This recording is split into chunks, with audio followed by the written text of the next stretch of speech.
Nuestros hijos son nuestros maestros, son nuestros espejos de aquellas dificultades que a veces tenemos. ¿Cómo vamos a pedir a nuestros hijos que gestionen el conflicto si nosotros no sabemos hacerlo?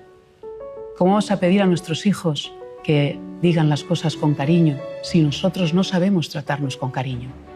Poder desarrollar la grandeza interna es el primer paso para la educación.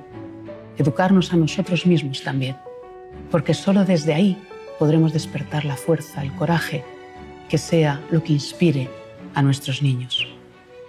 Y esto me recuerda a una de las experiencias que yo leí que más me impactaron, la biografía precisamente de Thomas Alva Edison. Edison nació en 1847 en Ohio, pero a la edad de 7 años él fue trasladado junto con toda su familia, se fueron a Michigan, una ciudad muy fría. Él era el séptimo, el más pequeño de todos los hermanos. Entró en el colegio público, pero tan solo estuvo 12 semanas, porque al cabo de esas 12 semanas, el pequeño Thomas llegó a casa con una cartita que le dijeron en el colegio que solo se lo podía dar a su madre, que solo lo podía leer ella. Así que Thomas se lo entregó a su madre.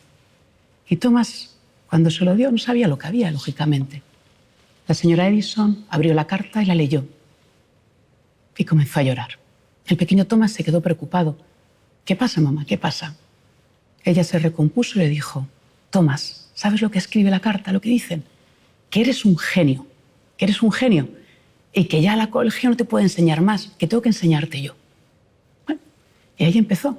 Empezó a ser ella, la madre, la propia profesora. Así, poco a poco, hasta que Thomas, a los 11 años, devoraba la literatura, leía libros y leía libros. A los 12 ya empezó a emprender sus primeros caminos en pequeños proyectos, así poco a poco, hasta que ya empezó con la vida de ser un inventor. Bueno, a la edad de 24 años, la madre de Edison murió. Y Thomas, junto con sus hermanos, recogió las cosas y encontró aquel pedacito de carta que le había llevado cuando él era pequeño del colegio. Cuando abrió la carta para recordar lo que su madre le había dicho, en ese momento Thomas fue quien lloró. Porque la carta no decía lo que su madre le había dicho. La carta decía, Thomas es un niño enfermo mentalmente. No le permitimos que vuelva al colegio.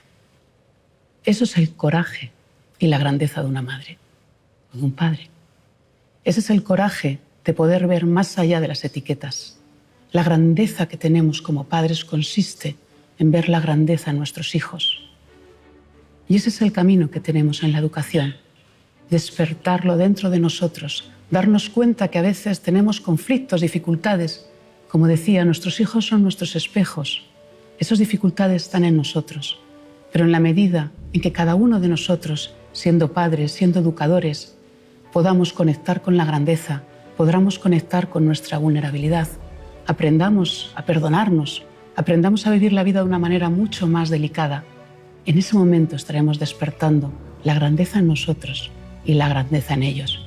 Y este es el gran camino de la educación, educar el corazón para despertar la grandeza.